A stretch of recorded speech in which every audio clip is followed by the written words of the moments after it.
Assalamualaikum warahmatullahi wabarakatuh. Kembali lagi dengan saya ya, channel Neri Andi Lives. Okay, we are going to share to you about new information about announcement. Oke ya.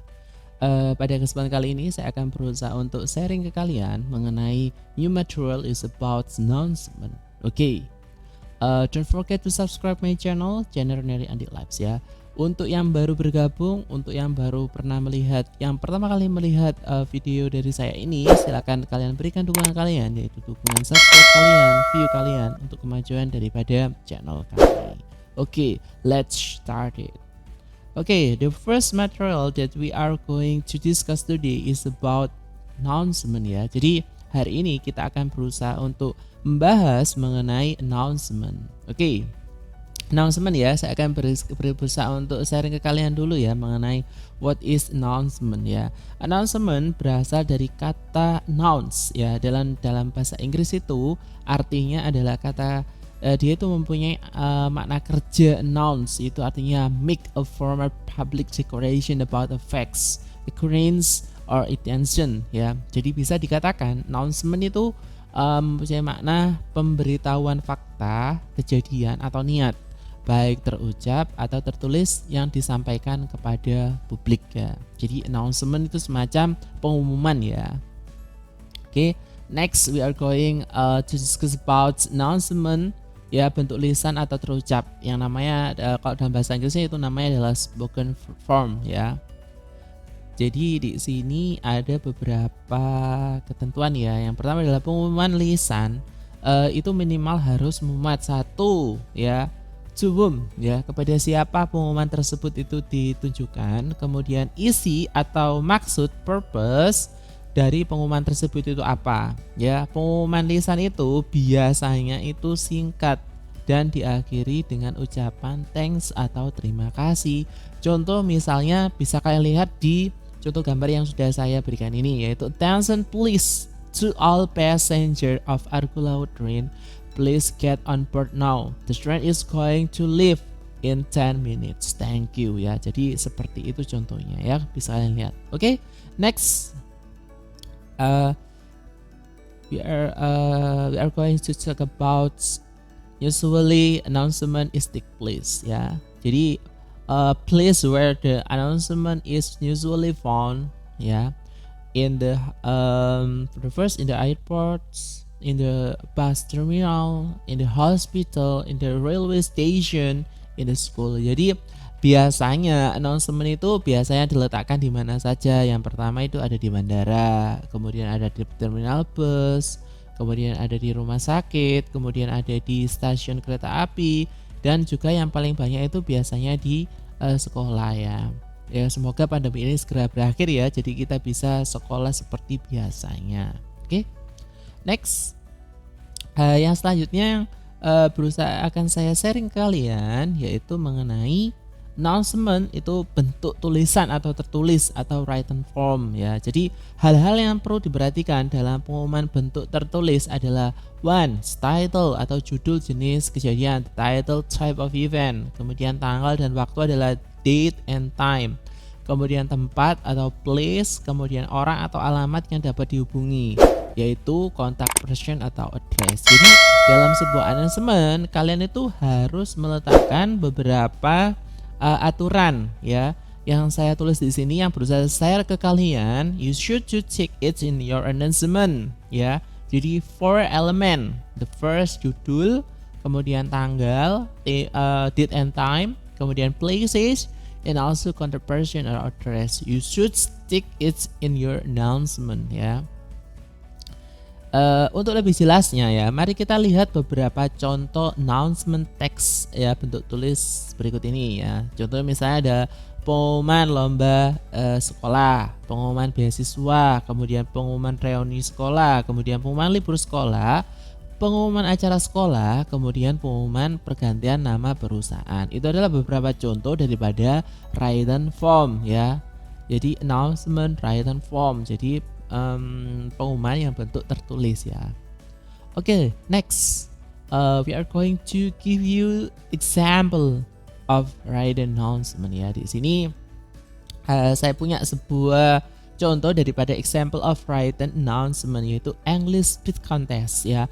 For our student at SMPN 179 Jakarta, we announce English Speed Contest. Time Saturday 22 September 2012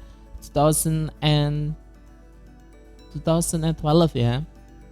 Half of SMPN 179 Jakarta. A class should register to at least one student with one of these following topics: the advantage of learning English, the difficulties of learning English, the effective ways of learning English. Yeah, for further information, visit the comments of this English Speed Contest in wenzulan.com. Ya.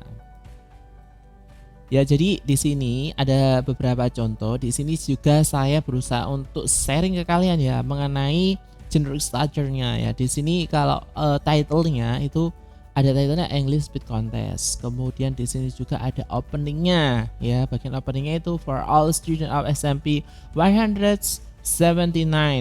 Itu termasuk ada opening. Kemudian di sini ada kontennya atau isinya ya.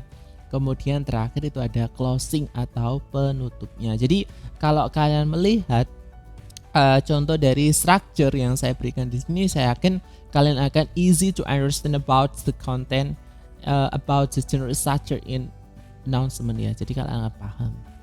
Oke, jangan lupa untuk dukung selalu ya channel saya, channel Neri Andi Lives. Oke, next we are going to discuss about the generic structure ya. Di sini adalah generic structure-nya sama seperti yang sudah saya kasih ke kalian di sebelumnya. Ya, kalau back to school days itu adalah opening, kemudian ada kontennya juga, kemudian juga ada closing-nya ya. Jadi ini adalah contoh daripada generic structure daripada announcement text ya. Oke. Oke, don't forget to use simple present tense and no conjunction ya. Jadi kalian harus menggunakan simple present tense dan tidak boleh ada kata hubung, ada no conjunction ya. Oke, next we are going to tell you about generic structure. Jadi generic structure daripada announcement itu ada yang pertama ada opening atau pembukaan, kemudian ada konten atau isinya, kemudian juga ada closing atau penutupnya ya. Kemudian next adalah layout feature atau tata bahasanya di announcement itu apa? Tata bahasanya yang pertama adalah menggunakan simple present tense, kemudian dia juga menggunakan date, time, place, and location, and also don't forget to add to event because it is the main topic in your announcement, so you should put your event. Next is the function ya. The function of the announcement is announcement provide complete and clear information about a certain event or situation ya. Jadi announcement itu menyediakan suatu informasi yang lengkap dan jelas mengenai sebuah event tertentu atau keadaan tertentu ya. Jadi itu adalah function atau tujuan daripada announcement. Next is tips in making a good announcement. Jadi what is the tip in making a good announcement ya. Yang pertama adalah straightforward and ease the reader to get information quickly ya. Jadi yang pertama adalah kamu harus terus terang dan juga mendorong daripada pembaca itu untuk mendapatkan informasi itu lebih cepat ya. Number two, keep it short, inviting, and to the point ya. Jadi yang pertama adalah buat itu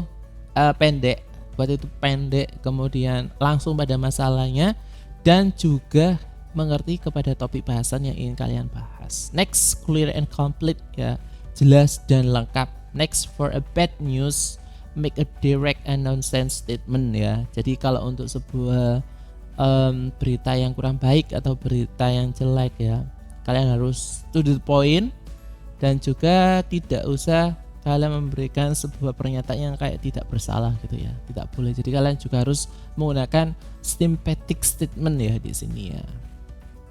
Oke, next ya, I think it's all from my explanation. Jadi saya rasa ini sudah selesai ya dari penjelasan dari saya. Terima kasih banyak, thank you so much for your attention. Terima kasih banyak kalian sudah melihat dan mendukung video dari saya. Don't forget to subscribe to my English channel ya, my Neri Andi Lives. Dukungan daripada support kalian Your supports is always give me motivation to make my channel be better. Okay, my last word, thank you so much for your attention. Wassalamualaikum warahmatullahi wabarakatuh.